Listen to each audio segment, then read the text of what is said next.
He breaks into a sprint, launching himself forward. Air breezes over the sweat that drips from his brow to his eyes. He blinks it away, ignoring it.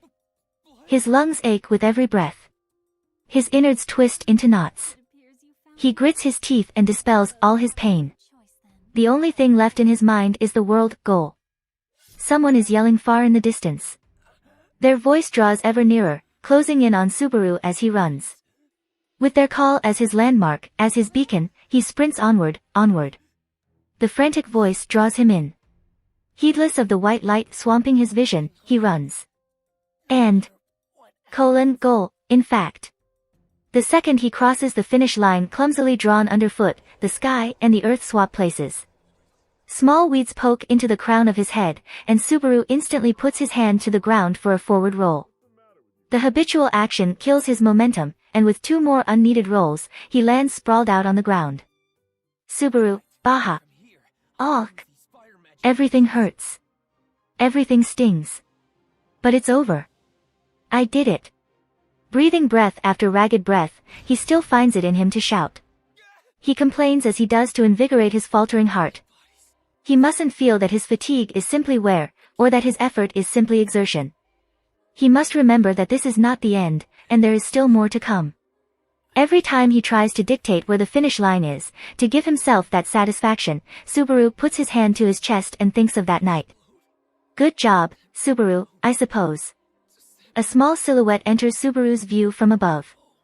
A lovable girl with long, cream hair and an extravagant outfit, Beatrice. Her fluttering dress looks out of place in the meadow as she presents Subaru with a towel. He accepts it and vigorously towels his head dry. Subaru, thanks. Was looking to cool down, so this is perfect. Beatrice, I'll tell you that Petra cooled it before you go pinning this on me, in fact. Go thank her and she'll jump for joy, I suppose. Subaru, Petra's really considerate that way. But man, weird to see you out here, Biko. Something putting you in a different mood than usual? Subaru swings his arms as he sits up and slides over to Beatrice. She puts her hand to her hip, averting her gaze. Beatrice, just whimsy, in fact. Subaru, oh wow, so it was whimsy, huh? Beatrice, and I wanted to personally see what you're like when you're putting in your best, I suppose. While keeping her gaze averted, Beatrice easily unveils her hidden intentions. She's so much more honest now. Subaru feels keenly that time has earned him her trust. Beatrice looks like she wants to say something to Subaru as he grins, but... Beatrice, now, this must involve more than just gallivanting about, in fact. What comes next, I suppose? Subaru, I'll have you know this gallivanting is pretty taxing on its own, mademoiselle. While I cannot say whether I'll meet your expectations, I'm tackling the obstacle course of dreams next. Beatrice, right, in fact. You mean the playground that Garfield built in the forest, I suppose. Obstacle. Subaru, obstacle course. You don't have to force yourself to memorize it. Just ignore it. Beatrice, but Subaru, I want to understand every word you say, in fact. The smooth line makes Subaru's cheeks relax even further. Beatrice looks puzzled by his reaction, before she realizes what she just said, and her expression instantly shifts. Her cheeks are adorably pink as berries. Beatrice, and no, I didn't mean it like th, it just came out that way, I suppose. Subaru, no worries, I know exactly what you meant. Everything's cool, I love you too. Beatrice, you know exactly nothing, in fact. Subaru chuckles as he jumps to his feet and scoops a sour-faced Beatrice into his arms. She looks displeased in his hold, but makes no complaints about being carried. Beatrice, Subaru, you reek of sweat, I suppose. Subaru, breathe with your mouth then. Or just drain the mana directly. Beatrice, I'll sap you dry if that's what you're asking, in fact. Subaru, you're gonna be the one crying after that. Beatrice, as if, I suppose. Cease your nonsense, in fact. With Beatrice in his arms, Subaru breaks into a run. His breathing returns to normal during their banter. Beatrice makes a perfect weight for running from the track in the field to the obstacle course in the forest. Since she's far lighter than she looks. Basically a feather. Subaru soars with her in hand, so light he may have grown wings. Their new mansion is surrounded in just as much green as the old one. Shrubs grow in abundance throughout the verdant mountains. Subaru feels the cool breeze wash over his bangs as he launches into a run. Subaru, okay. All right. The forest is so lush that it drowns everything visible in green. Here, Subaru sprints forward and lightly puts his hand to a sideways log, defeating the obstacle with only a small hop and his momentum. Vaulting proves an effective means of locomotion in places strewn with obstacles, or in urban areas with copious buildings. Parkour champions the technique, a sport that Subaru often watched on television, all while amazed at the superhuman feats of the athletes. He never anticipated once that he would be training himself in this field. Subaru, hup. Ha. Okay. The climbing apparatus is the star of this obstacle course that Subaru got Garfield to construct. One large post composes the central pillar, while logs are assembled together in the space around it. It is essentially a classical jungle gym but with a slight avant-garde flair. The thing looks a mess to climb even while taking it slowly. Subaru leaps onto it with all the momentum from his sprint, using the slight contact his fingers and toes purchase to shoot himself upwards, as if scaling a vertical wall. He races quicker than the eye can catch all to the top of the jungle gym. But there's still more to this stunt, and more purpose to the gym. Subaru, hup. Hup. Hup. Subaru reaches the slight footing at the peak before hopping to the uppermost point of the structure. He gazes down. Drop looks about 6 meters. Obviously, nothing is laid upon the wild, mossy ground. While the earth could have been soft once, it is now well-trodden and hard. Meaning the terrifying fall is definitely going to hurt. However, Subaru, ha! Without any hesitation, Subaru leaps down to the hard earth. Entirely undefended as he is, this jump may appear the worst of his usual recklessness. But Subaru unhesitatingly stretches out his legs and contacts the ground. Suffering the pain of the impact, he writhes in hideous agony, or not. Subaru. Subaru bends his legs and ducks to dissolve the impact, breaking into a forward roll to further avoid damage. One more roll, and another onto his hands and knees, before he darts to his feet, sustaining no injury at all. He merely brushes himself off, wiping the dirt from his track suit. This is another parkour stunt, the land and roll. The stunt involves a landing combined with a roll to disperse the impact. It allows one to safely fall from moderate heights. While it's no big deal for superhumans, it is a question of life or death for ordinary human Subaru. Just practicing this technique should be broadening his horizons for what he can do. Subaru, so that's basically it. That improve your opinion of me? Subaru spreads his arms wide and looks to Beatrice, who watched the whole thing. Beatrice sits calmly on the stump for spectators, her eyes widening. Beatrice, honestly, I am a little surprised, in fact. It did improve my opinion somewhat, I suppose. Subaru, you're back in love with me. Beatrice, Subaru, recently, I've been having trouble deducing what you're trying to make me say, in fact. Subaru, I only want to know you love me. Beatrice's attitude already demonstrates it more than enough. Subaru gives the red-faced, indignant Beatrice a smile before glancing behind him. As shown by that spot of parkour, part of the forest has been repurposed into an obstacle course for Subaru. No one's going to complain about it, since it's on Roswell's land. But Subaru has to keep his honest urge to send Garfield occupationally into construction, having seen how easily he cleared the timber and built this, to himself. Garfield is surprisingly nimble-fingered and attuned to detail. Perhaps his young, reckless talent will bloom in more fields in the future.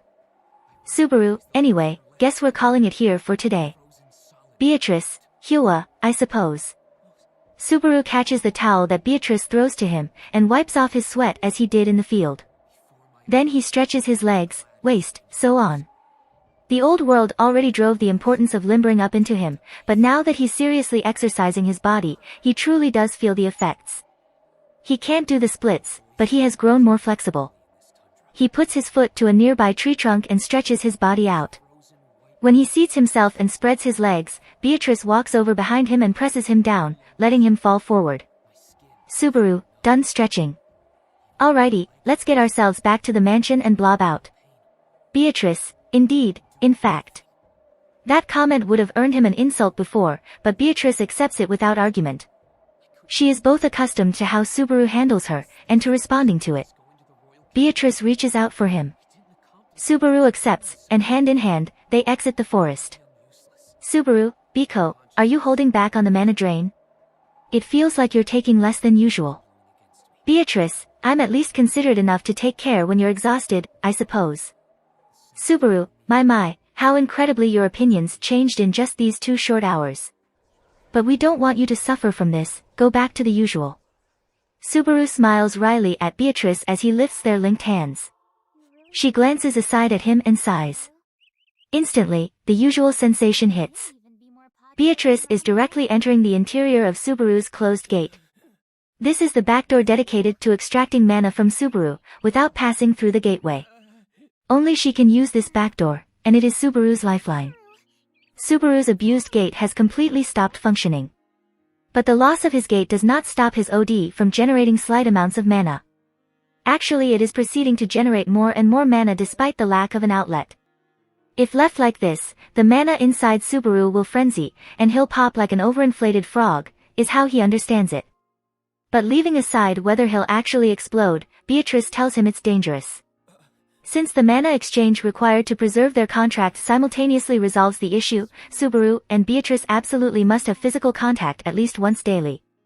Subaru is constantly stockpiling tiny loads of mana, and Beatrice needs mana to function. Both in terms of personality and constitution, their compatibility is excellent. Although, Subaru, if you could mana drain people outside your contractor, we could easily keep you in mega lowly mode. Beatrice, don't you go mulling over that, I suppose. I thought we came to an agreement about that ages ago, in fact. And you are amassing mana, even if it is in small amounts, I suppose. Even if it is tinier than a sparrow's teardrops. Beatrice has an idiosyncrasy where she only mana drains her contractor. She had been constantly and randomly draining mana from people in Roswell's mansion before, but apparently that involved using the Forbidden Archive as a mediator. Beatrice, the Forbidden Archive was arranged to mediate my mana intake, draining it from entities inside the mansion, in fact. Was Beatrice's explanation. So the plan to drain mana from Garfield, who looks to abound in the stuff, or from Amelia, initially struggling with her vast pool of it, is a wash. It's like someone's silently telling him, of course it wouldn't work out that perfectly. But, while it disappointed him at first, he's glad for it now. Touching Beatrice is now a ritual representing more than just their relationship, and he likes feeling the truth of their connection. The relationship between Subaru the spiritualist and Beatrice the spirit differs somewhat from those of normal spiritualists. They need to recognize how their partnership represents them, by doing things like this. Beatrice, I'm done, in fact. This is enough to fill me for today, I suppose. Subaru, oh, okay, ha, nothing, to it, ha, ha. Beatrice, I've already decided not to comment when it comes to your bravado, in fact. Done with their daily ritual, Beatrice gazes flatly at Subaru. They step off the forest trail and onto paved ground, proving that they're close to the mansion. The path resembles the one from Arlem Village times, but now that it crosses through the nearby town of Kostrel, it all feels far less remote. Beatrice, if I were going to pick, I'd say I preferred the quiet forest, I suppose. Subaru, I think noisy towns and quiet forests both have their appeal. I wouldn't pick one over the other. But since the capital's the only big city I've seen yet, Kostrel feels pretty novel. Beatrice, HRMPF, in fact. Subaru, your ideas are mismatched with Betty's, I suppose. Beatrice pouts in clear dissatisfaction. Subaru pulls her onward, chiding her with a, yeah, as he heads towards the path to the mansion. When? Subaru-sama. Beatrice-chan. Someone shouts their names, and the two of them look up. They find a girl running towards them from the road to the mansion. Her face and voice are familiar, and her adorable expression brightens upon sighting Subaru and Beatrice. Her auburn, shoulder-length hair flutters in the wind. The cat-like roundness of her eyes give her expressive face even more charm. Anyone would catch themselves smiling at her friendly, lovable attitude. A sweet wildflower, out of anyone's reach. That would be a good descriptor for Petra Leti. Petra, I was just leaving to go fetch you too. Thank goodness we didn't miss each other. Says Petra after running up to them, out of breath with her hand to her chest.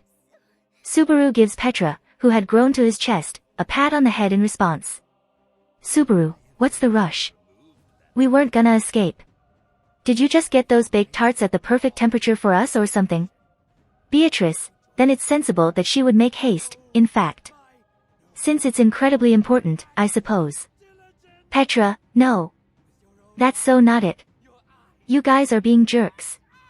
Petra puffs out her cheeks as Beatrice nods solemnly, and goes to remove Subaru's hand from her head. But once her hands clasp his own, she stops. She keeps that hold on Subaru's hand, cheeks flushed red as she continues. Petra, leaving the tarts aside for the moment, it's something else. The mansion has received a guest. Emilia-sama said to go and fetch you, and... Subaru, wait, Petra. Just stop there. I'm getting a terrible feeling about this. Petra, huh? Clearly wary, Subaru cuts Petra off. She looks surprised at this, but Beatrice doesn't. Well, yeah. Beatrice has witnessed the same things that Subaru has, considering they've been together ever since moving to the new mansion. Quite a few things have happened between now and the day they left Sanctuary. Subaru, and the conversation pattern goes exactly the same. When you show up to fetch me, or Frederica does, or sometimes Otto or Garfield do, it always means trouble. I've learned that much. Beatrice, a guest suddenly appears while Subaru is out. Indeed, this absolutely is the pattern bespeaking misfortune, I suppose. Petra, be Beatrice-chan, you're using words that Subaru-sama does. Subaru-sama, stop teaching her weird things. Subaru, the mansion's consensus is that Biko gets to do what she wants. But anyway, the guest. Petra, me and Beatrice are absent due to stomachache. Petra, no. You. Don't. Emilia-sama will be furious. And I have no reason to disobey her. Come on, this way. Petra used to be such a Subaru adherent, but living here has led her to oppose him when needed. Her hands grab Subaru's arm and she pulls him along, putting in her greatest effort to drag him away. As she does, Subaru glances to Beatrice, her hand in his. Subaru, Biko. Beatrice, enjoy your day, in fact. Subaru, you're coming too. Beatrice, gah, I suppose.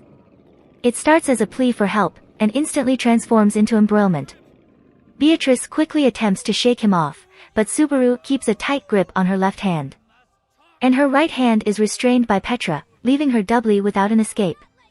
With Subaru refusing Beatrice's escape, and Petra refusing Subaru's escape, the trio venture along in their nonsense arrangement to the mansion.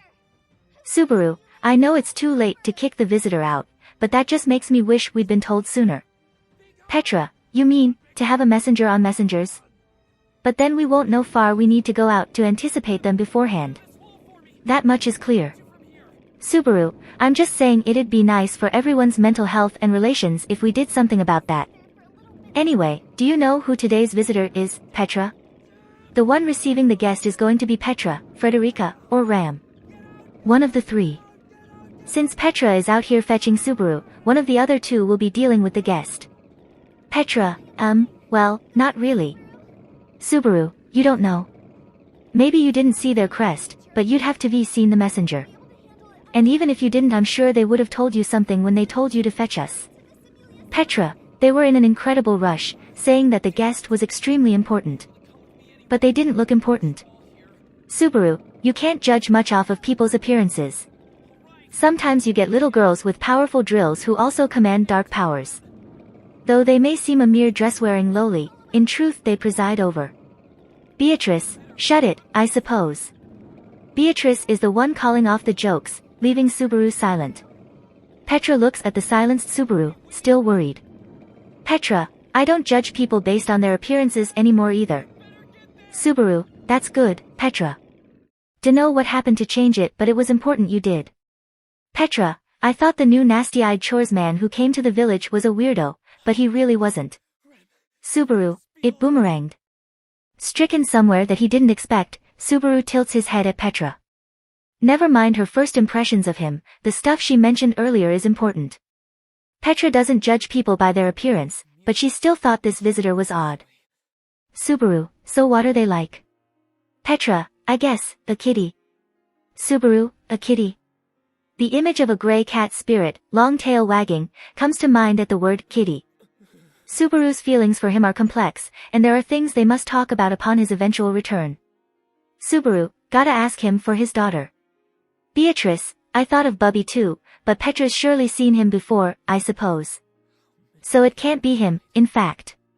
Petra, what kind of kitty was it, I suppose? Petra, it's so cute that you're calling them a kitty too, Beatrice-chan. Beatrice, pet. R.A. says Beatrice indignantly to a teasing Petra.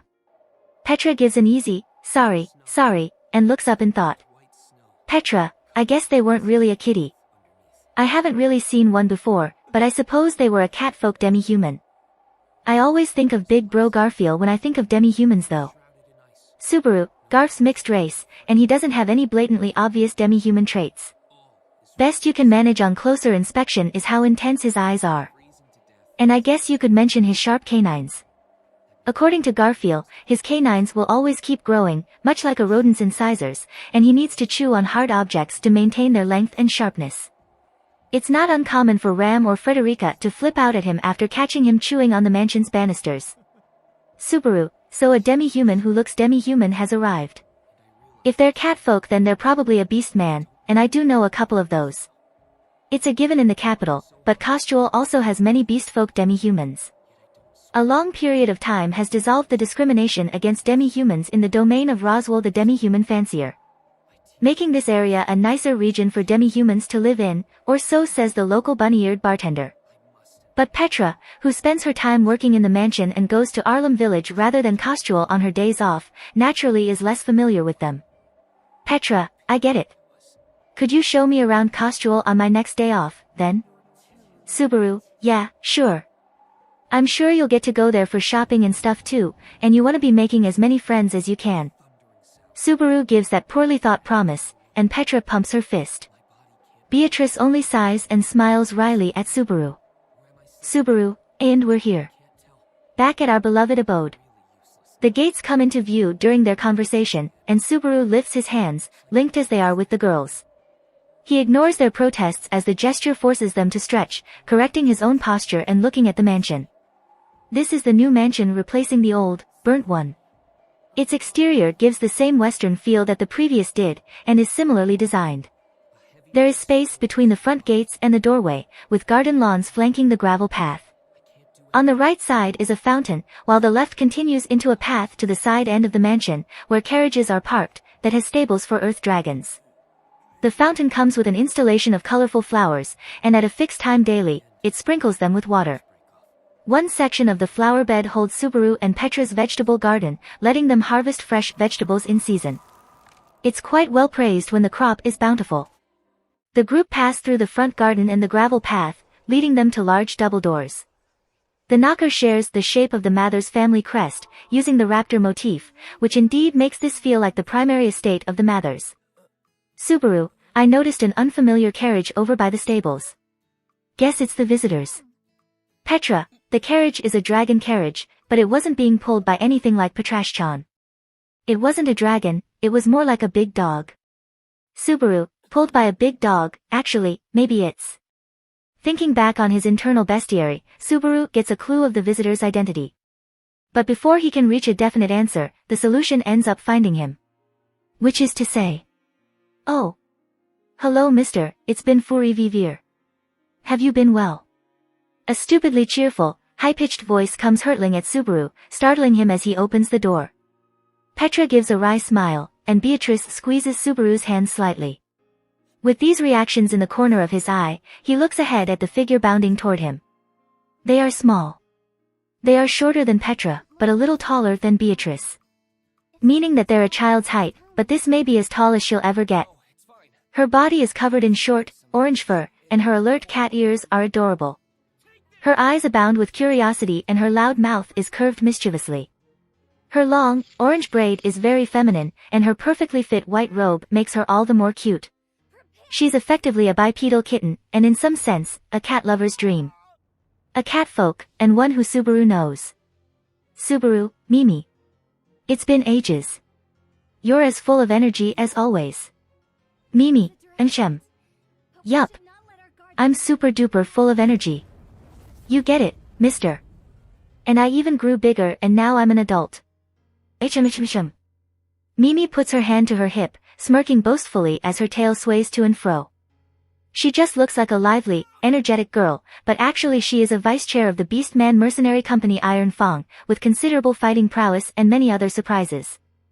She once helped Subaru in fighting the White Whale and Betelgeuse, and shares his tendency to be cloyingly friendly and familiar with anyone, which perhaps makes her the best friend he unaffectedly made during the whole affair. Incidentally, Iron Fang is basically the private army of Amelia's political opponent Anastasia Hashin, so they are an enemy going by that. But being hostile towards Mimi is entirely tasteless. Subaru, thanks for coming all the way. Right, introductions. This cute maid here is Petra. She's an upcoming almighty maid who works in our mansion. And this blatantly very lowly is Beatrice. Mimi, okay. I got it. The maid who's Petra's and your baby. Got it. I won't forget it.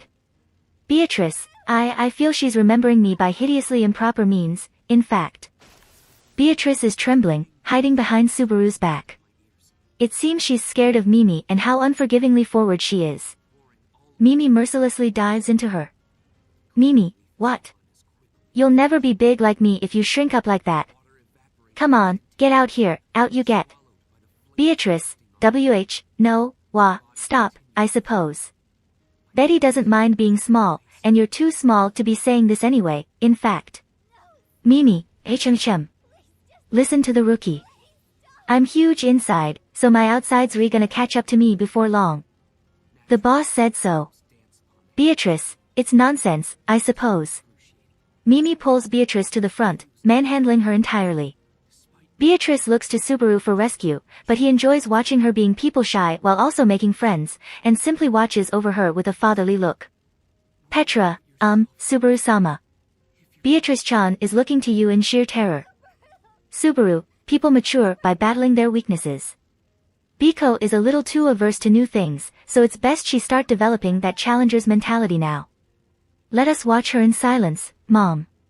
Petra, Mom, why yes, let's. Subaru senses his mistake as he sees Petra blush and fall silent. But correcting it would be a mess, so he decides to go with it. He turns his attention to Mimi, dancing circles around the room with a tight grip on Beatrice's hands. Subaru, so if you're here, then are the others? Are your brothers or Ricardo with you?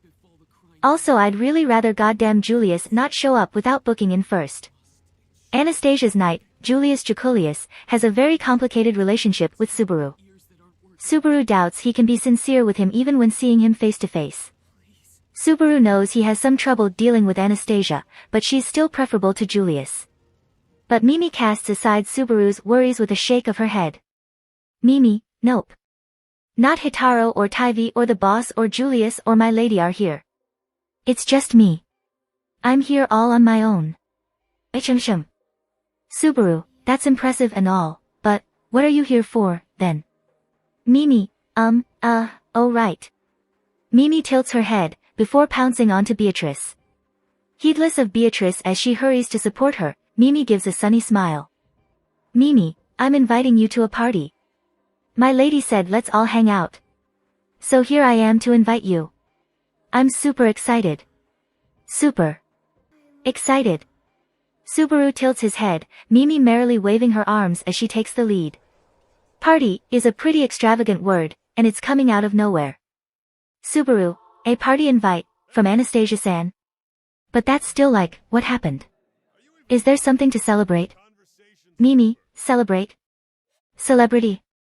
Whatever. Who cares, it'll be so much fun eating food and getting drunk. So much fun. Subaru, Yuri clearly too young to be drinking. Mimi, he. I'm an adult as of this year. The boss says I can drink. But my lady says I can't. Mimi puffs out her chest, and the belled ornaments in her hair chime. Subaru's eyes shoot open in shock. Subaru, what, you're allowed to drink? Then you're fully grown. No way. How old are you? Mimi, I just turned 15. So I'm an adult. I'm a big girl. Subaru, big girls don't talk like they're still in grade school. But anyway.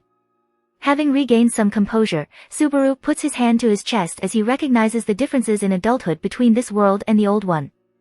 It's essentially the same as Jinpuku. The age of adulthood is about 15 in this world, and that's when it's legal to drink and smoke. Subaru, would be the right way to consider it, Petra. Petra, yes, that's right. But going into more detail, boys leave their homes and find work at 15, while some girls start getting married around then. If they don't get married, it's also when they'll usually start working. Like me. Subaru, which means you left your home pretty early. You're a feisty girl, you. Petra, hee, I'm phase. I don't think that was a compliment. Petra glares at Subaru, who heads over to an exhausted Beatrice. Mimi has released her, and her pigtails are in some disarray. She looks bitterly up at Subaru. Beatrice, after participating in your training and being manhandled by this cat, Betty is exhausted, I suppose. Subaru, carry me, in fact. Subaru, participating? All you did was watch. Beatrice spreads her arms out, reaching for Subaru, and he scoops her into his arms. He's more muscular than he used to be, and since she's light as a feather, the weight doesn't bother him at all. Though, he does sort of look like a dad cradling his daughter now, which is not ideal. Mimi, oh. You're holding the baby. That's awesome. Hold me too. Me too. Subaru, your boss be another story, but I physically can't do it. Request denied. Mimi, what? That's no fair. No fair. Unfair. Unfair. Mimi scampers around Subaru as he holds Beatrice. For some reason Beatrice smiles victoriously. Eventually Mimi grabs onto Subaru's track suit. Mimi, okay then. I'll just climb up. Subaru, idiot. Stop, you'll topple me over. Petra, help me stop. What are you doing? Petra, I'm not jealous or anything. I'm not. But would you mind if I climbed you, Subaru-sama? Subaru, yes. Subaru holds a little girl, with a kitten girl and a maid girl pursuing him incessantly. The shenanigans in the foyer continue without resolution. When? I thought you were taking forever to return, and here you are monkeying about in the foyer. The frigid voice makes Subaru and Petra stand up straight. Mimi's eyes sparkle with curiosity for the new speaker, while Beatrice sighs. The voice is coming from the stairway overlooking the foyer. Subaru glances up to find a girl standing there, where she can see the four of them. She has pink hair, and wears a shortcut maid outfit. Her cerise eyes look apathetic, and though she is cute, there is nothing cuddly about her. This is Petra's colleague, Ram, the head of the maids in the mansion. She gazes coldly at Subaru and snorts a breathy, ha. Ram, filthy. Subaru, you're the filthy one for reaching that conclusion. Maybe you can argue about how sound this is, but it's still a heartwarming scene.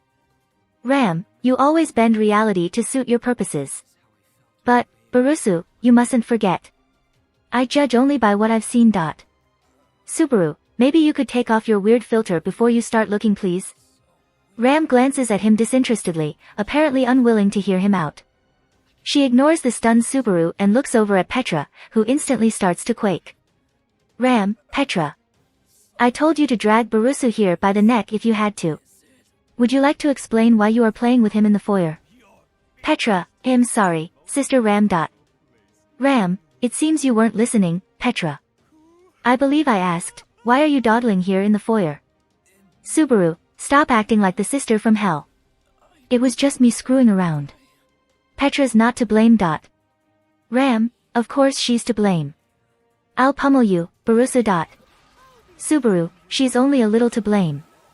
Pleased with that concession, Ram jerks her chin to the room behind her. Ram, you mustn't keep Amelia-sama waiting. Barusu, to the upstairs parlor. Petra, the dining room. Beatrice-sama, accompany Barusu. Beatrice, of course, I suppose.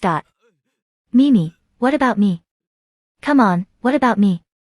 Petra regretfully lets go of Subaru's sleeve, but he remains caught in the energetic catgirl's firm grip. Ram brushes aside her hair, caught on her cheek. Ram, I ask you accompany Barusu to the parlor, dear guest. I'm afraid that your companion is unsettled by your absence. Mimi, okay. Guess I gotta go back then. I done a no-do. Even Ram is polite when receiving guests. Mimi laughs boisterously in reply, but Subaru catches something that he can't ignore. Subaru, companion? But I thought you said you were alone. Mimi, I did, and I am. Not Hitaro or Taivi or the boss or Julius or my lady are here. But Joshua's here. I'm alone being Joshua's bodyguard. Subaru, bodyguard. Mimi, yes. Bodyguard.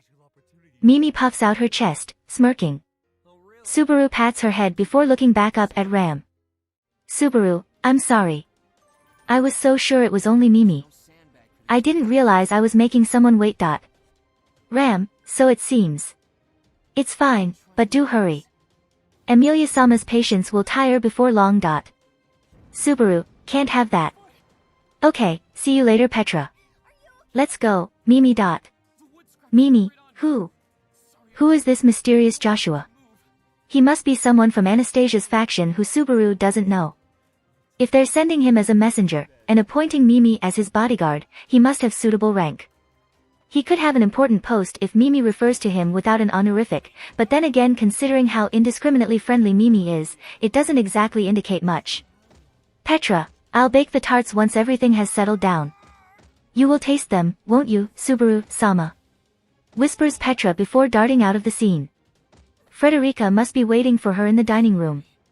Subaru doesn't know whether they'll serve food in the parlor, but either way, it seems like it's going to be a while before he gets to eat Petra's tarts. Subaru, who else is in the parlor with Emilia-tan? Ram, Roswell-sama has not returned yet, which leaves her with Otto and Garf. If the visitor is an assassin in disguise, Garf will be enough to manage them. Subaru, doubt we need to be so worried about direct attacks. I already told Emilia-tan to use Otto as a human shield. Ram, if I ever feel in danger, that's what I'll do too. There are no words for how they treat Otto. Well, actually no, there are. Either way, if those three are the ones in the parlor, Otto must be stuck pulling more than his weight. Should they neglect to lessen the strain upon him swiftly, they are liable to lose their precious internal affairs minister. Beatrice, he never gets his reward, I suppose. I don't understand why he's even friends with you, in fact. Subaru, it might be invisible to others, but me and Otto are tied together with a solid bond of masculine friendship. Rock solid. Mimi, ooh. Rocka solid. Ram's side guides the three up to the parlor, the very first room after scaling the foyer staircase. Ram knocks on the door, which then opens from inside. The face that peeks out belongs to Garfield. There you are, Captain. You were talking so long I was thinking I'd have to go and get you. Subaru, it would have been funny if you all said you were leaving to look for me and left Otto there on his own. Garfield, crap, it would. Now I'm imagining him panicking everywhere and freaking out. Garfield, with his short blonde hair, sharp fangs, and characteristic forehead scar, shares a mischievous grin with Subaru. He jerks his chin, his arms crossed, apparently keeping himself posted at the door. Garfield, get in here. Guests saying why gotta be here if we're gonna talk. Otto and Emilia-sama were trying to give him a welcome, but it all just looked like a comedy. Subaru, honestly I'd want to see that. Ram, cease this foolishness and enter the room. We're already delayed. Subaru, GH. Ram drives her foot into the small of Subaru's back, and he goes stumbling into the room. His odd posture as he bursts into the scene earns him stares from those in the parlor. The predominant emotions are relief, exasperation, and confusion, respectively. Subaru suppresses his urge to make excuses to the relieved and exasperated parties about his tardiness, and turns to face the confused individual. The prim, handsome man gazes back at Subaru. A well-tailored outfit garbs his slender frame, and his long violet hair is tied in a ponytail. He exerts a scholarly air, and his monocle only supports that impression. His yellow eyes are rather sharp, and between that and his pout as he peers at Subaru's unfamiliar face, he looks displeased. Neither party makes the best first impression on the other. Man, and this would be. The visitor is the one to speak first. He looks away from Subaru, and to the two people seated before him. A beautiful girl, with silver hair flowing down her back, is the one to nod and answer him. Emilia, right. I apologize that he arrived late. This is my knight, Natsuki Subaru. A tingle shoots down Subaru's spine. The words, my knight, are simply so wonderful that they captivate him every time. Man, and may I point out that he seems, enraptured. Beatrice, Subaru. Stop making funny faces, I suppose. He's going to think, huh? This feels quite forceful, in fact. No, you're holding too tight, Subaru. Ow. Ouch, I suppose. Subaru, sorry. Was tripping. He had almost unwittingly squeezed Beatrice to death to distract himself from his feelings. A Biko hug or also a bear hug? That's what it was. Anyway. The guest looks on skeptically as Subaru clears his throat and puts down Beatrice. Subaru, as stated a moment previously, I am not Natsuki Subaru. I serve as knight to Emilia-sama, who makes her presence before you. It pleases me to make your acquaintance. Man. The track suit makes it a little slovenly, but his manners align perfectly with courtly etiquette. He used to think cynically of the pretentious attitudes of knights, but now that he's trying it himself, he finds it works surprisingly well for him. It's not a question of whether it suits him or not. It's that he feels himself being more of a knight. The pressure, knowing that one misstep will leave him a laughingstock, gives the rigid seriousness meaning. Under the tutelage of Garfield, with his extensive knowledge as a knight fanatic, Subaru has fostered etiquette that disgraces him not as a knight. Subaru glances to the door to find Garfield watching him, satisfied. Garfield notices Subaru's glance and flips him the bird. Subaru taught him the gesture, but he's using it wrong. While he may be a good teacher, Garfield is a failure of a student. Man, you humble me. I myself am Joshua Jukulius, visiting you as an envoy on behalf of Anastasia Hashin-sama. Subaru, then you would be Joshua-san. What a fine name. Still, I must apologize for my poor punctuality. Allow me to, Jukulius. Halfway through the diplomatic fineries, Subaru finds himself tilting his head at the familiar word. Joshua nods with a, yes, and adding on to that. Emilia, that's right, Subaru. Joshua is Julius's little brother. And they're both supporting Anastasia together, it's so sweet.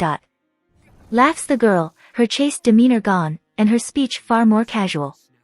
Her face as she looks at Subaru is her true face, naturally. Subaru sighs, staring impolitely at Joshua as he seats himself opposite him. As he seats himself beside Emilia, like it's natural. Subaru, what, so he's Julius's brother? Actually now that you mention it they are pretty alike. You have that disdainful, or not, intense, gaze of his.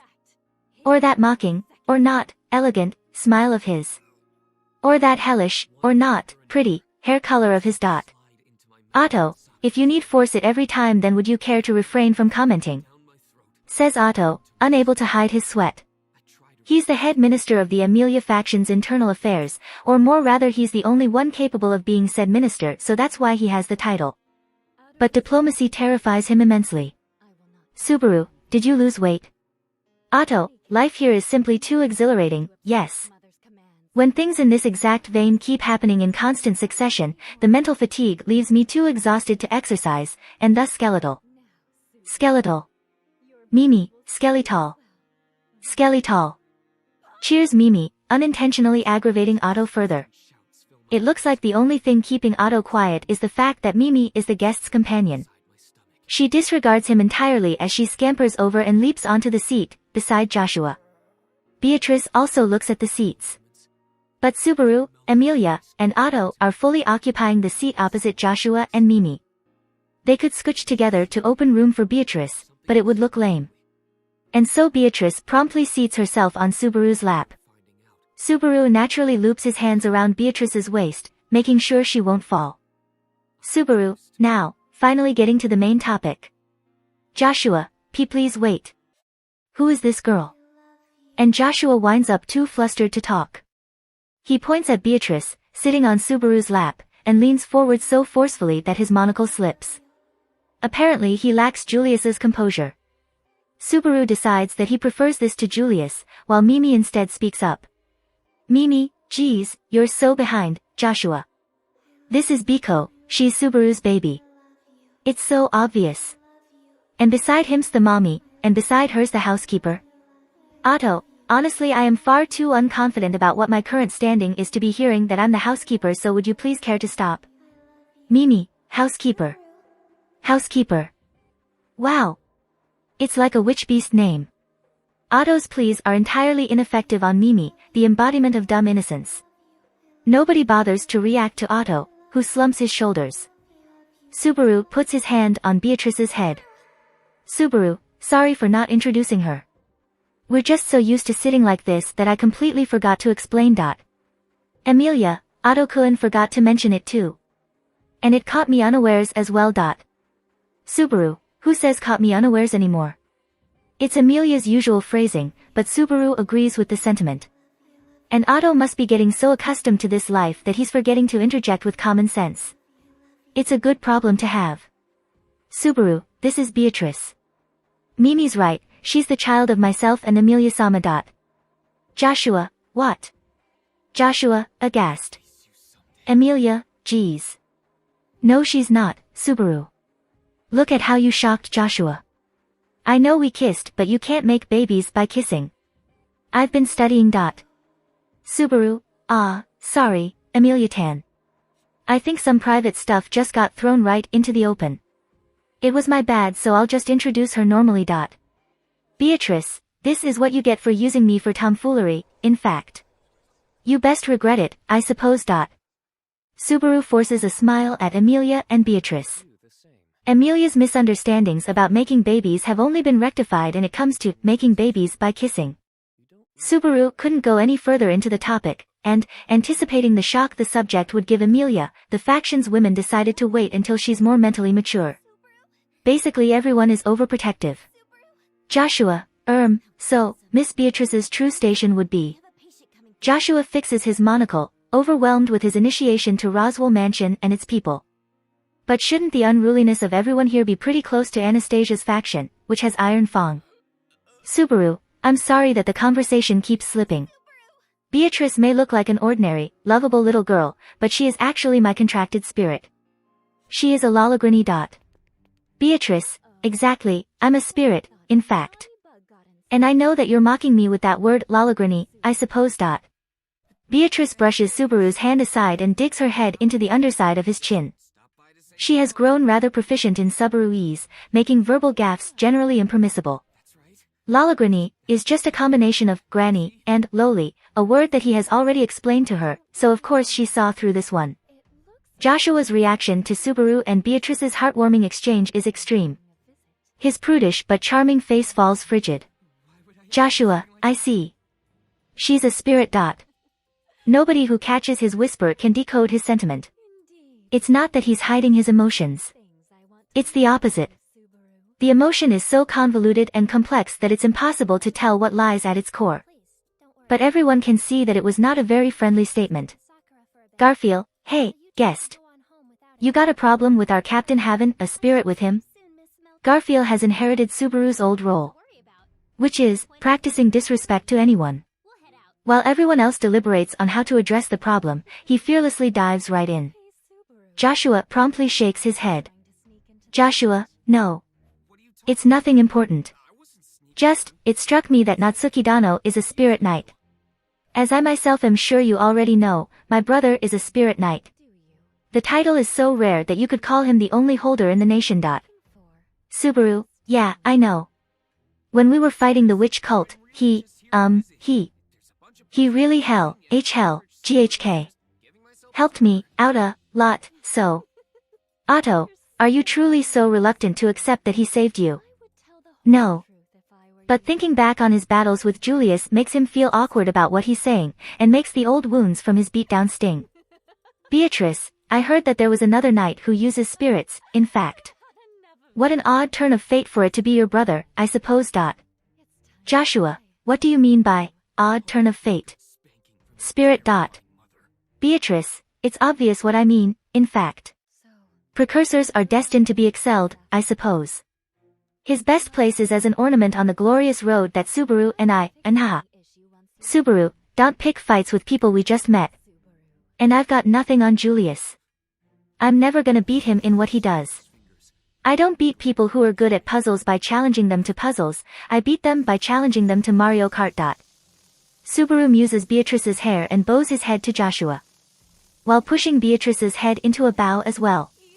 Subaru, I'm sorry. I wasn't trying to make a fool of your brother. Or really, I know that I'm less capable than him. This spirit here is just being a braggart. Joshua, an admirable and correct judgment. When comparing yourself to my brother, it's natural to recognize your inferiority. Subaru, Subaru was looking to make a mature compromise, but Joshua's abrupt arrogance makes things precarious again.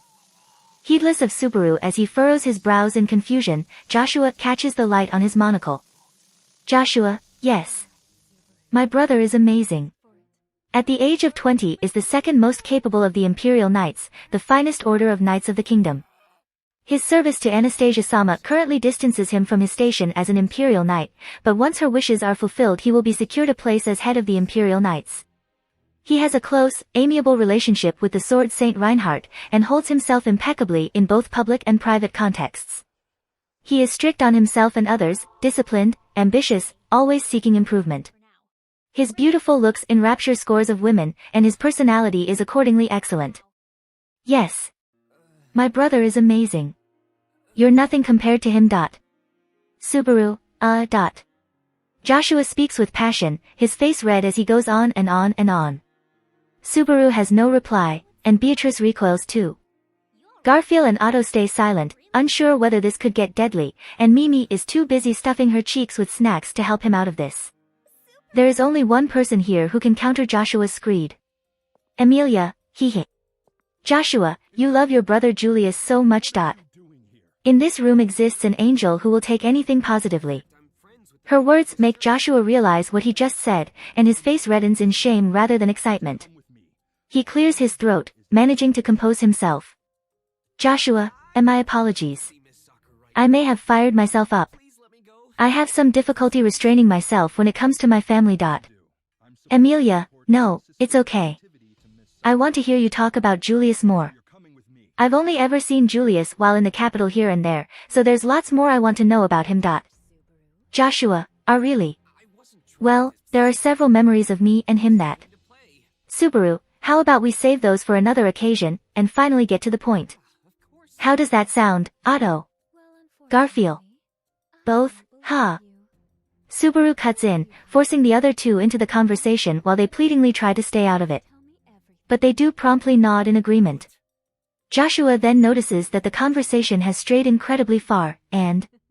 Joshua, then, we will save the stories of my brother's magnificence for another time. I myself must also fulfill my duties and reconvene with Anastasia-sama shortly. Emilia, right. I'm so excited for them. So, it really took us a long time to finally get here, but what is this visit all about? Joshua's awkwardness lingers as he feigns calm, while Emilia easily enters royal selection candidate mode. The tone of their voices drop, bringing a tenseness to the parlor. Emilia can establish tension like this because she has come to recognize her place as a budding politician. Joshua, I speak to Emilia-sama on the behalf of my master, Anastasia Hashin-sama. The prickly tension makes Joshua's expression regain its former warmth. He puts his hand in his pocket, withdraws a letter, and sets it on the table. He opens it.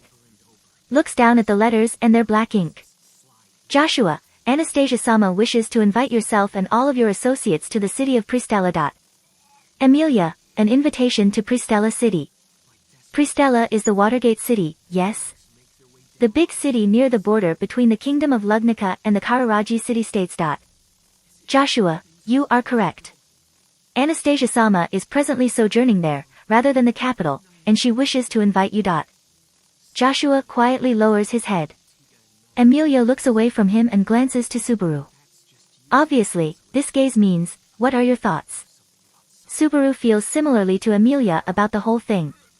Everyone knows that Anastasia is staying in a mansion in the capital's noble district while she's in Lugnica.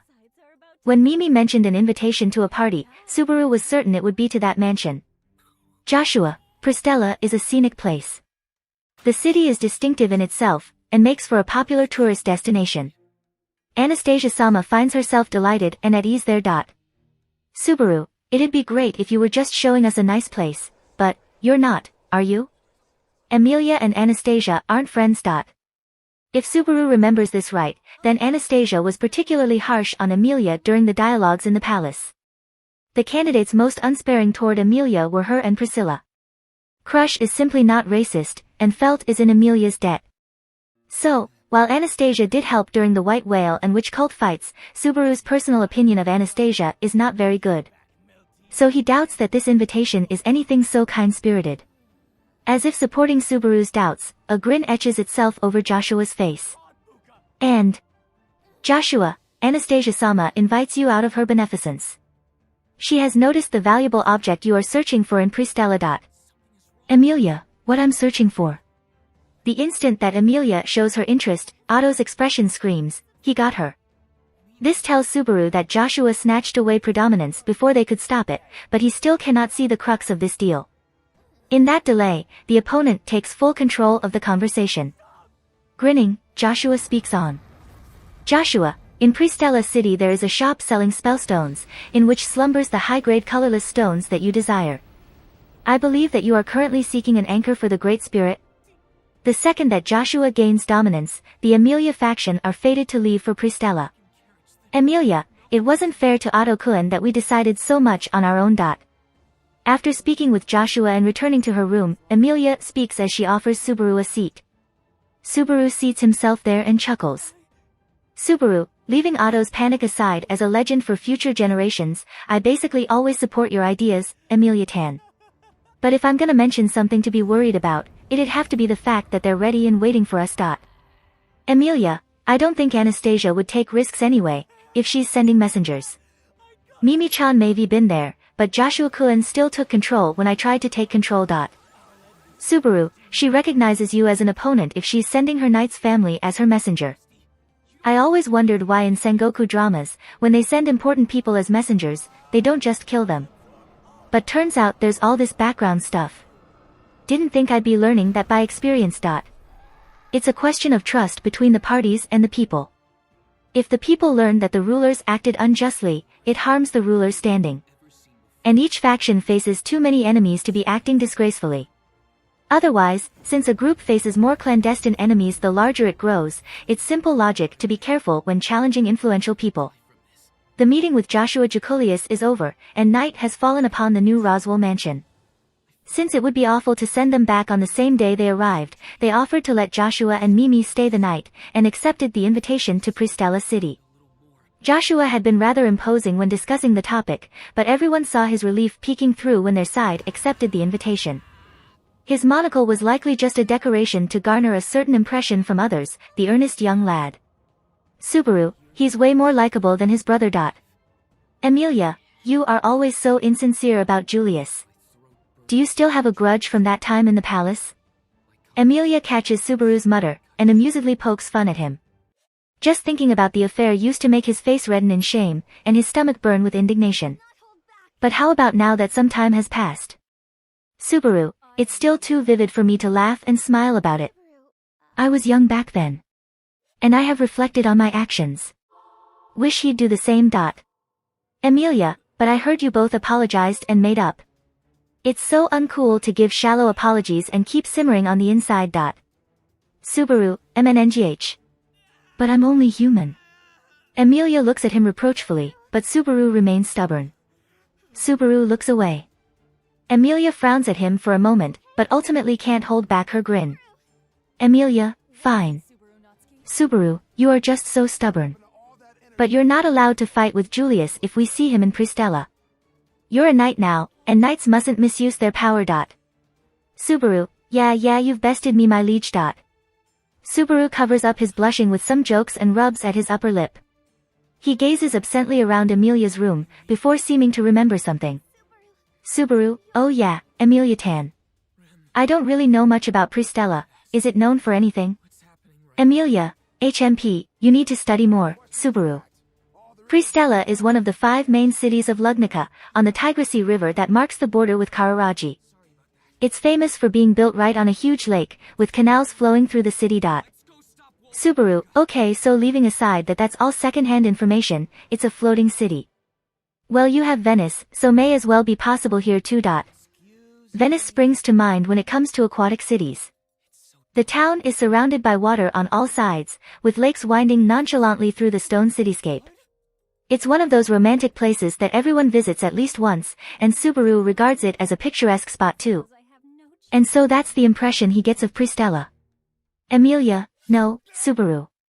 Pristella isn't a floating city, it's a Watergate city. Subaru, Watergate? Amelia, yes. It's in the middle of a lake, so the city floods when it rains.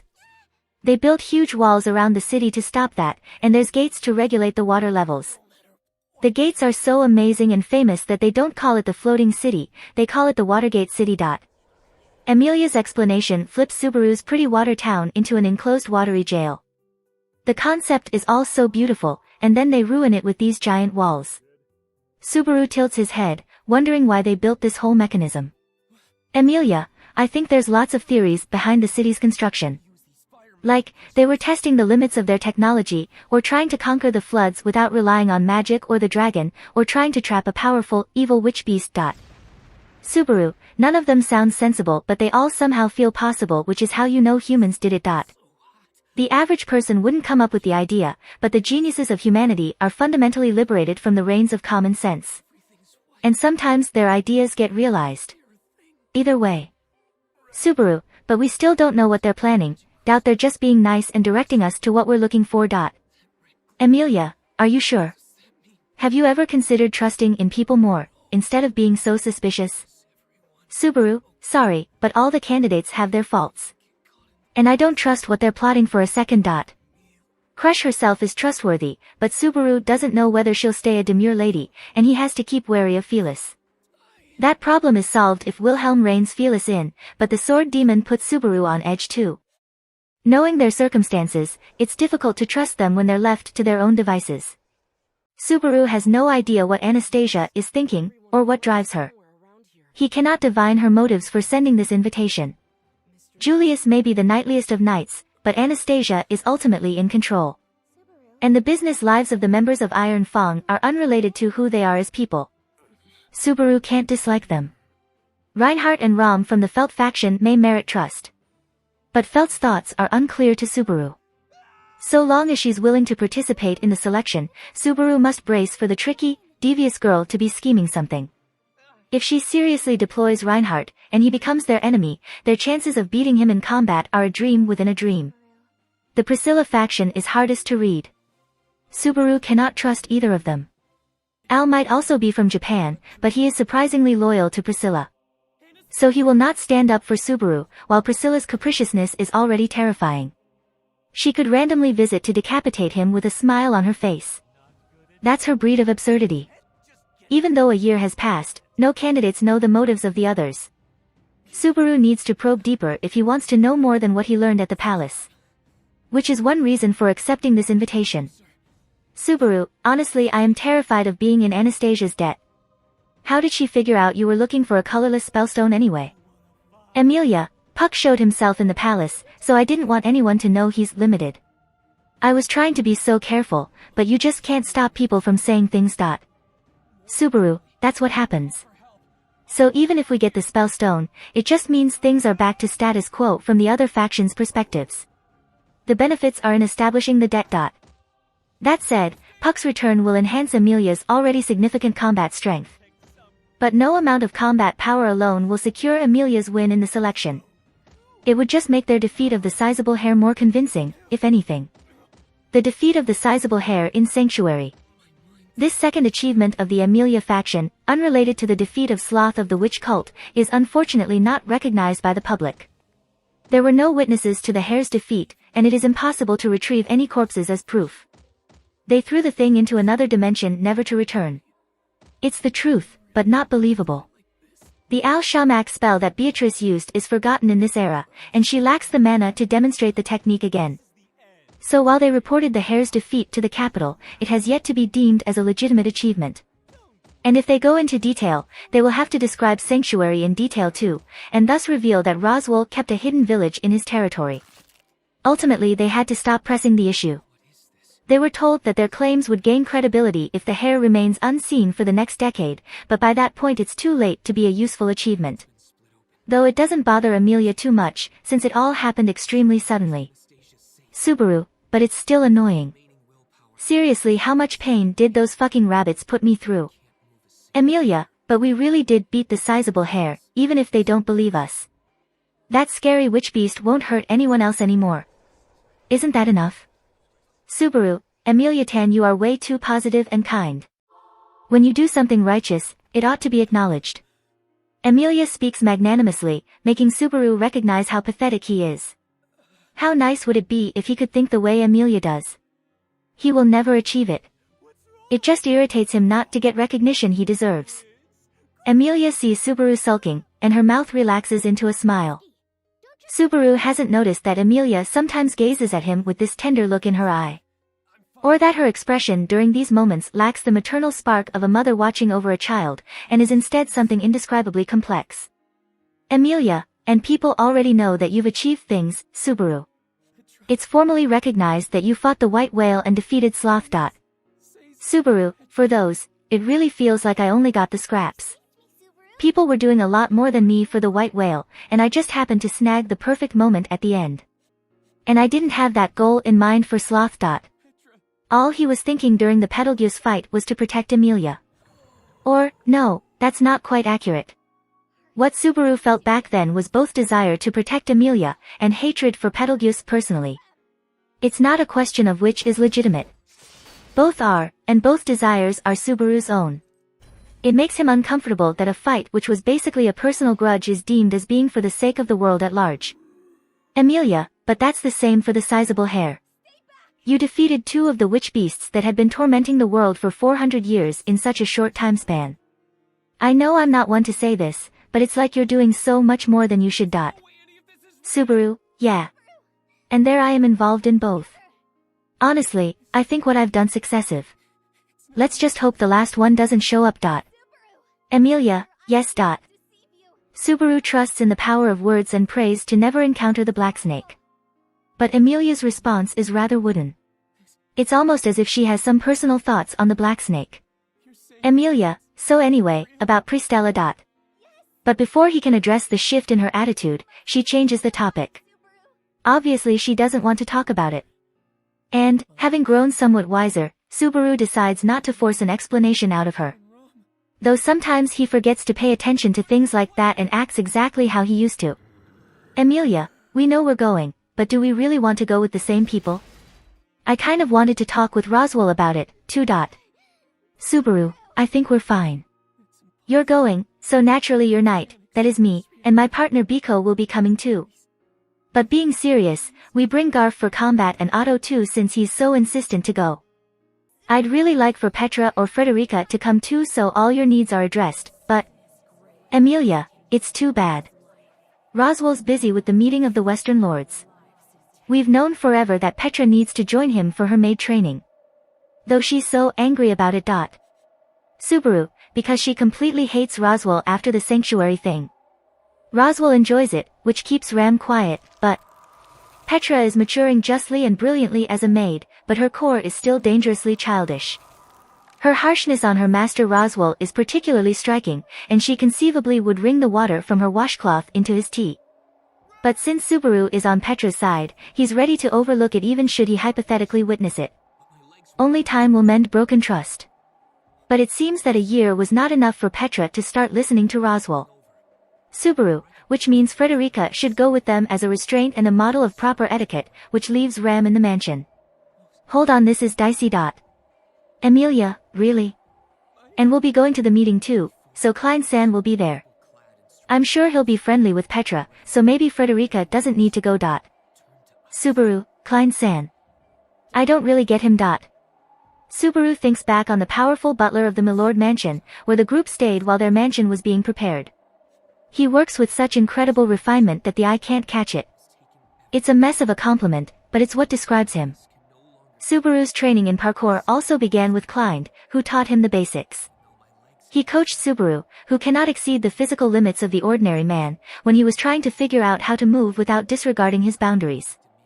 Anne Rose and Klein have visited the new mansion multiple times to hang out. Subaru had Klein watch him practice his parkour, but then Klein defeated Garfield's obstacle course without breaking a sweat and without ruffling his clothes. He's inhuman. Subaru, but leaving aside who's staying in the mansion, we shouldn't worry about it. And anyway I should be the one more concerned about being careful. Goes for you too, Amelia Tan. Amelia, I do feel bad about agreeing without discussing it. I'll have to apologize to Otto-kun. Subaru, he doesn't care about his dignity, but he does hold on to things for ages. I'll tell him that I told you off so hard you cried. Amelia, thank you. Subaru fires an uppercut into the air, and Amelia smiles. She puts her hand to her chest and touches the blue crystal pendant hanging there. Even now, the great spirit Puck sleeps in that crystal. Never mind his true power, this gem isn't even strong enough for him to communicate. If he even twitches, the jewel will break and he will be unleashed, or so Amelia and Beatrice say. Once he is free, Puck will inadvertently bring great destruction on the environment, eventually run out of mana, and disappear back to where he came. Amelia is constantly supplying the crystal with mana so that this doesn't happen, and preserving Puck. Now they just need to make a good crystal from colorless spellstone and they should be able to restore him. Anastasia is saying she has seen spellstones that can withstand this wear. Amelia, once I can talk with Puck again, there are so many things I want to ask him. So. Amelia closes her eyes, saying nothing more. Her long eyelashes quiver, and Subaru quietly scratches his head. He can only vaguely figure what Amelia is thinking. Subaru, you better get back here, cat spirit. I got a mountain of complaints for you. And, as her knight should, he agrees with her alongside his insults. Otto, you know. I'm saying this with everyone's best interests in mind. Otto Suan slams his glass to the table, clearly in a bad mood. After his conversation with Amelia and dinner, Subaru decided to see Otto before his nightly routine, and has been listening to him drunkenly complain for the past while. Garfield, S been like this whole time. My amazing ears re sick it. Says Garfield in exasperation, sitting beside Subaru as he listens to Otto complain. He sticks his pinky in his ear and scratches his head, his sharp fangs clicking as he laps at his glass of milk. Subaru is insisting that they not give alcohol to minors like him. Frederica and Ram agree, and he is trying to establish 20 as the drinking age in Roswell Mansion. Also one time naughty Otto encouraged Garfield to take a sip of alcohol and it turns out he can't hold his liquor at all. Now just seeing a bottle of the stuff is enough to make him grimace. Subaru isn't going to break the laws from the old world, so the only drinkers in the mansion are Roswell, Otto, Ram, and Frederica. Which means that the only drinker in the room is Otto. Subaru, don't sulk. Amelia's sorry about deciding everything on her own. She knows she should have discussed it. Don't think it would have changed anything though. Otto, but there is more to things than their outcome. The process is important.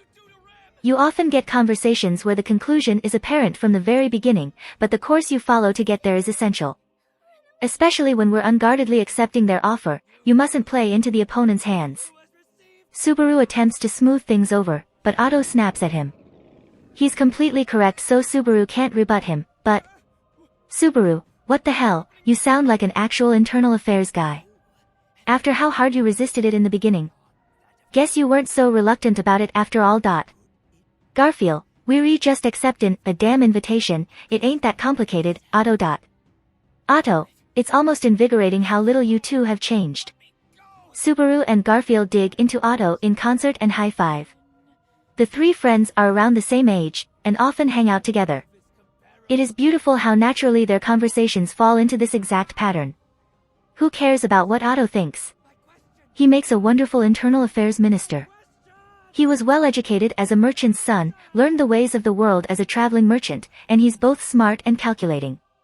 This has to be a better fate for him than somehow getting swindled into slavery. Though, he still tilts his head, wondering how this even happened to him as he chips through mountains of paperwork. Guy's stubborn. Since he's seen Roswell's confidential paperwork, is accustomed to his post as Amelia's helper, and is neck deep in managing the territory of Margrave Mathers, he has no hope of escape. Otto, what is that pitying look? It's like you're gazing at a chicken seconds before strangling it. Subaru, it's more like I'm gazing at a battery hen that only gets to live for its eggs. Otto, even worse. Garfield, you're be quiet now. And stop teasing him so much, Captain. Rules re t keep it t10 autos a day. Otto, how much is that? How much is 10 autos a day? Yells Otto, his face red, but neither Subaru or Garfield respond. This is what it's like when he's drunk. He's working a stressful job, so they give him his drinking time, but it might actually just encourage even more stress. Subaru, Otto vents best by yelling anyway. Otto, clearly not. Garfield, yeah now quiet down and pour yourself another drink. Anyway, Captain, got something I wanna check with you. Subaru, oh. Don't get that often. Go ahead. Otto grumbles as he refills his glass and quietly sips at it. Garfield glances away from him, his mouth white with milk. Garfield, about what the enemy's doing, obviously. The candidates ain't never got any scuffles going before, and now she's up in our face looking fair a fight. She gotta be up to something, yeah? Subaru, you mean, you think she just challenged us to a duel? Garfield, course I goddamn do. What she's thinking. Forget that weedy Joshua prick, you see the cat kid who was with him? The cat kid is the same age as you. The comment is too tasteless for Subaru to actually say it. But what's his problem with Mimi? Far as Subaru could tell, she was acting the same as usual, just reaching for her tea and biscuits. And she did the same thing through dinner too. Garfield, that girl's damn tough. And she was staring at my amazing self, not just during the talk, but all through fucking dinner. She must have figured out, MTH strongest guy in the place. Subaru, are you sure? No, I mean, Mimi is strong, and she is kind of a battle junkie, but she doesn't seem marginally smart enough to have ulterior motives. Subaru can only see her as transparent, or actually just airhead. Garfield, either way, SH is keeping an eye on my amazing self while she's here. Best we make sure you and Emilia-sama ain't caught on your own while we're over there, Captain. Otto's one thing, but we ain't ever recovering if we lose you. Otto, you do realize that this fief will be an absolute mess if I'm gone. I wish that you would take that into consideration sometimes. Garfield isn't trying to belittle Otto as he urges caution. It's just that he needs to make the comparison if he's going to get his point across to Subaru. Though he doesn't pass up the opportunity to play with Otto. Subaru, yeah, I'm definitely relying on you for that. Don't want to draw it out so this'll be short, but I'm counting on you, Garfield. Garfield, yeah, make sure you do. Count on the strongest of shields, aka the legendary guardian, Garfield Tinsel. Garfield proudly points at himself with his thumb. Subaru nods at him. He takes a sip from his own glass of milk, regretting how awesome Garfield's titles are. He'll probably get even more titles once his might and valor resound all through the kingdom. Will Subaru's imagination be strong enough to provide for Garfield then? Subaru, I wonder if I'll ever have a stroke of genius like invisible providence again, only fortune herself knows when she'll smile upon me. Garfield, you're mullin' over something again. You ain't gotta trouble yourself. Get things done when it matters. I got faith in that. Emilia's the same, but the trust in Garfield's gaze is incredibly convincing. It instantly makes Subaru feel that he must match up to it. He's trying not to mistake the self-improvement needed to meet that trust with blind, headless sprinting. Subaru, if we've got Garfield then we don't have to worry about our combat strength. Emilia Tan's a pretty strong fighter on her own too, and I'm decent enough with Biko. The problem here's Otto. Are you seriously coming with us? Otto, of course I am. I don't want to know what insane arrangement you and Emilia-sama will land yourselves in if I don't go. It's also electrifying how little they trust Subaru when it comes to negotiations. Emilia is as honest and pure as she appears, and while Subaru is devious he's also inexperienced. So naturally they look like sitting ducks to Otto. Otto, also, Pristella is the birthplace of Hashin of the Wastes, the founder of Kararaji. It has contact with Kararaji since it's on the border, making it a highly significant place for merchants. I find myself duty-stricken to visit it too. Subaru, I thought you washed your hands of being a merchant ages ago. The hell are you doing? Otto, you are mistaken if you think that I will resign myself to being an internal affairs minister forever. My ultimate goal is still to be a successful merchant with his own shop. This is a necessary road to get there, a necessary road on the path to my goal. Garfield, possible that th road leads to your death. That stuff about trapping him here is honestly pretty shallow, and if he yearns to go and can help them as internal affairs minister, it makes sense that Otto should join them. Everyone in the mansion knows, for all their banter, that they can't function without Otto. And Otto knows it, too, which is why he can't leave. Subaru, or you could just be a masochist but we'll disregard that. Otto, did you just agree at me in an incredibly impolite way or am I only imagining it? Subaru, it's not important. Anastasia's going to be there, and we don't know what terms she'll hit us with. We're counting on you. You're on bureaucracy, Garfield's on military. And I'm there to make things fun. Otto, do more. Subaru could try his absolute best, but he will never be stronger than Garfield. He could study his absolute best, but he wouldn't have time to eclipse Otto as a bureaucrat. Subaru, just gotta do what I can do. One of those positive steps to self-improvement that I've mulled over with Biko. Garfield, you're gonna be fine if Amelia-sama and Beatrice re with ya. Mayonine, my amazing self gotta cover for Otto. Watch your back for me, yeah. Otto, why does it feel like I'm the greatest burden here? I can't say that I agree with it. Subaru gets serious, and Garfield accepts his post of babysitter. Otto grumbles and takes another sip of his liquor. The night grows darker, the mood pleasant. Subaru, now, we're gonna be busy tomorrow, so I'm calling it about here. What about you, Garfield?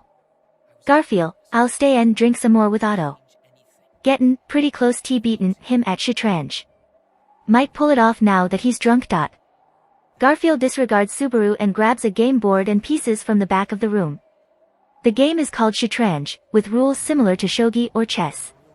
Subaru finds himself impressed that every world has these games.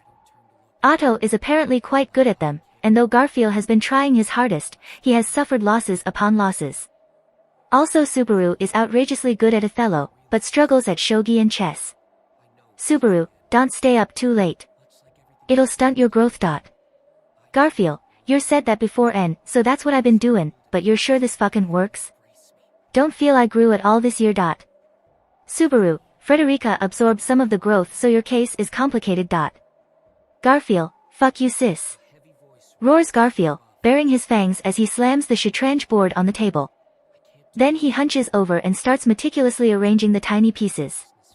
While watching Garfield go at it, Subaru waves to a red-faced Otto. Subaru, don't you get too drunk either. If you wind up hungover and useless, Petra will think even less of you. Otto, I feel like she's been rather harsh with me lately, but perhaps it's just me. Could you have a word with her?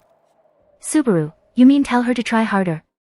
Otto, I was clearly asking you to tell her to be nicer to me. Subaru answers with a bitter smile, telling Otto that it's impossible, and leaves the two to play Shatranj as he exits the room. The crystallites in the hallway tell Subaru that it's almost past midnight. Usually he would be in bed by this hour, but Subaru, wound up running late today. With that excuse, Subaru ignores the staircase to his room on the third floor of the eastern wing, and heads for the women's bedrooms in the western wing. Where? Subaru, mind if I come in? Subaru always knocks on the door. He knows that no one will reply. So does he say it because he has hope? Or perhaps he confirms that there is no reply, so that he doesn't forget. So that he doesn't forget the inferno, always blazing in his chest. Subaru. Subaru opens the door. A pitch-dark room welcomes him. It's a simple room. Its layout is identical to the countless other guest rooms in the mansion, but it plainly lacks in furniture. Just a bed in the middle of the room, windows, their curtains, a small table, and a vase with flowers. Subaru knows that no one will complain, but he still dislikes the austerity. Call it sentimental, but he wishes that the place had some human warmth. Perhaps the day will never come where he manages to disregard that wish as weakness. Amelia, if you could rationalize things that way, I don't think we ever would have found common ground to our arguments. I like you so much just the way you are. Beatrice, it is a vice to want beyond your means, in fact. Subaru, you are reckless on your own, I suppose. But you're not alone anymore, so I'll manage something for you even if you're being greedy, in fact. Subaru, they're recoddling me. And Amelia Tan is tantalizing me with those provocative statements. Subaru wishes she would be more careful about saying, I like you or, you're so cool. He has told her how he feels, but Amelia is too immature for it. Their relationship still has yet to go anywhere romantic.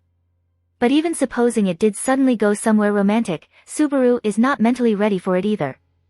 Give him 2 more years, no 3, or even more if it's possible. That's the kind of loser he is. Subaru, God, it's so rude of me to go on about Amelia or Beatrice while I'm here. Petra'd beat me up if she heard this. Petra might have the best grasp of romance and its subtleties out of anyone in the mansion. Somehow everyone is terrible at relationships. Roswell leads the charge with his toxic obsession, with the others all having their foibles too. Garfield's feelings for Ram are still a middle school crush, though Subaru has no place to talk. Ram's ideas about extreme loyalty dictating love are perplexing, and Frederica's love life is a complete unknown. Otto sometimes mentions while drunk things about being raked through the mud for philandering, but the consensus is that these claims are lies and pretense. It's a disgrace to these adults that a 13-year-old girl is beating them. Subaru, so how does that stand? I don't think that tendency will change much, even after you wake up. Either because I'm a loser, or because you respect me. Subaru pulls a chair over and seats himself beside the bed. Moonlight slips in through the crack in the curtains, illuminating her face as she sleeps. The light of the moon spills over her pale face, pink lips. She is a sleeping beauty with short blue hair, her curvy body garbed in thin negligee, her chest rising and falling in time with her breathing. She has slept for over a year now. Subaru, got lots of things to tell you today. Since some guests showed up uninvited, and with this crazy offer, I started my day with my usual. Subaru speaks calmly to her as she sleeps. He uses his same comedic phrasing as always, but his tone is incredibly gentle. He speaks as though lulling a child to sleep as he cheerily tells her about his day. She doesn't respond. Even so, these trysts unfold every night. Tonight is rife with things to discuss. Until the moon sits low in the sky, the tale goes on between Subaru and the sleeping beauty. If you like this content, don't forget to like and subscribe. See you later, bye bye.